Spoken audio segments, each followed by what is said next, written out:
What is going on, guys? Welcome back. Commentary for you. A non foodie story, but one I find very interesting and I think has a lot of conversation points. So, this revolves around a gentleman who lives in Washington, D.C. His name is John Cheeks. Like a lot of people, Mr. Cheeks plays the lottery, but only when a certain threshold is met. So, last year, the prospect of $340 million brought him into play, and he uses a combination of family members' date of births. So Mr. Cheeks checks the website as he was sleeping through the drawing and realizes he has won the Powerball. Now, one thing about Mr. Cheeks is he's a businessman working in loan origination, and he says that his job is very stressful, takes up a lot of his time. And while he initially was aware of the fact that he had essentially changed his family's life for generations with this amount of wealth, he didn't immediately act on the winning ticket.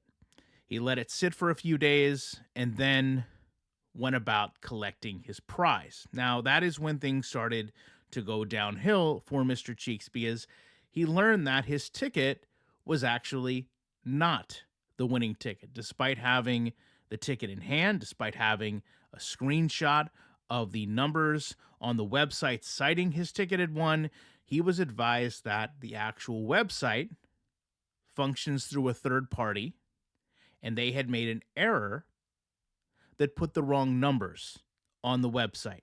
He was directed back to the actual drawing that evening, which was done on television, so that he could see he, in fact, was not the winner. Now, Mr. Cheeks obviously deferred this to the fact that he had been told he was a winner. He, by all accounts, had the winning ticket, and despite the lottery telling him to throw the ticket away, in fact, even offering him a complimentary trash can to throw his ticket away in while going down and disputing this, he has elected to hold on to the ticket and demand that he be compensated in some shape or form for his winning lottery ticket. Now, he finally has gotten access to legal aid. I think it probably took a while to do so based on the complexity of this case. And in fact, it seems like they are going to use the premise that because a third party was involved in posting these numbers, they cannot have the lotto or the state or the city take direct fault. So they are simply going to chalk this up as just an error. And there is only one found other case where something similar to this happened, but in that case, the gentleman was actually awarded his winnings for the error. That, I believe, happened in Oregon. So this is a really interesting case because I understand both sides of it, right? People are human. Mistakes do happen.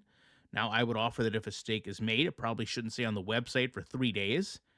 You would think that there would be some type of insurance built into this company in case they do make an error of this magnitude.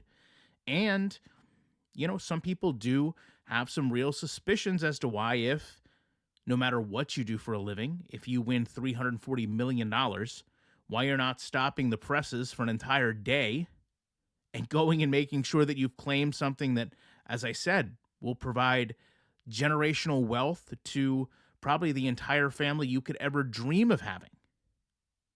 So, to me, if I had in my hand what I thought was a winning lottery ticket, and then I went down and was told there was some type of error on the website and I hadn't won, I would probably feel like I would be doing whatever amount of money I would have won damage to that building before I left. But I know some people are not that same way. I would honestly love to know your guys' thoughts on this. Is this just the most unlucky man in the world? Or is this someone that actually has a case to say he was absolutely wronged? I appreciate you watching this, and I will be back as soon as I can with more commentary.